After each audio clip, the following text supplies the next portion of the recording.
Helicopter দুর্ঘটনায় নিহত ইরানের প্রেসিডেন্ট ইব্রাহিম রাইসির জানাজা তাবরিজে অনুষ্ঠিত হচ্ছে আজ। বৃহস্পতিবার মাশহাদে দাফন করা হবে তার মরদেহ।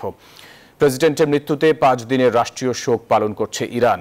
আগামী 28 জুন দেশটিতে হবে প্রেসিডেন্ট নির্বাচনের ভোট গ্রহণ। এদিকে রাইসির হেলিকপ্টার দুর্ঘটনার পেছনে যুক্তরাষ্ট্রের কোনো যোগ সাজশ নেই বলে দাবি করছে মার্কিন প্রতিরক্ষা মন্ত্রণালয়।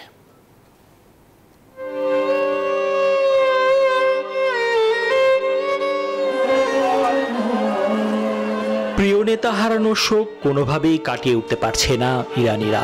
প্রেসিডেন্ট ইব্রাহিম রাইসির মৃত্যুতে 5 দিনের শোক পালন করা হচ্ছে ইরানে। এরই মধ্যে অন্তর্বর্তীকালীন প্রেসিডেন্টের দায়িত্ব পেয়েছেন মোহাম্মদ মোকবার।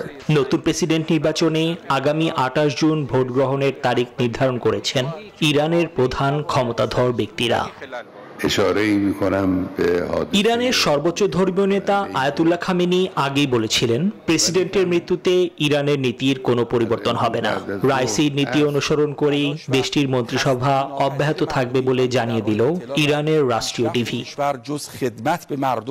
এদিকে হেলিকপ্টার বিধ্বস্ত হয়ে রাইসি সহ অন্যান্য উচ্চপদস্থ কর্মকর্তার মৃত্যুতে যুক্তরাষ্ট্রের কোনো যোগসাজশ নেই বলে সোমবার দাবি করলেন মার্কিন প্রতিরক্ষা মন্ত্রী লয়েড অস্টিন। সোমবার সাংবাদিকদের প্রশ্নের জবাবে তিনি বলেন, এই ঘটনায় ইরানের তদন্তে কি উঠে আসবে তা দেখার অপেক্ষায় রয়েছেন। মধ্যপ্রাচ্যের নিরাপত্তায় হেলিকপ্টার বিধ্বস্ত হয়ে ইরানি কর্মকর্তার মৃত্যু কোনো প্রভাব ফেলবে না।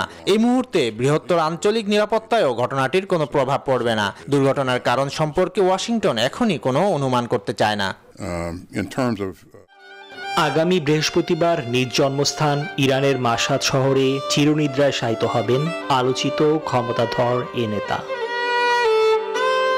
নিবির আমিন, নিউজ 24।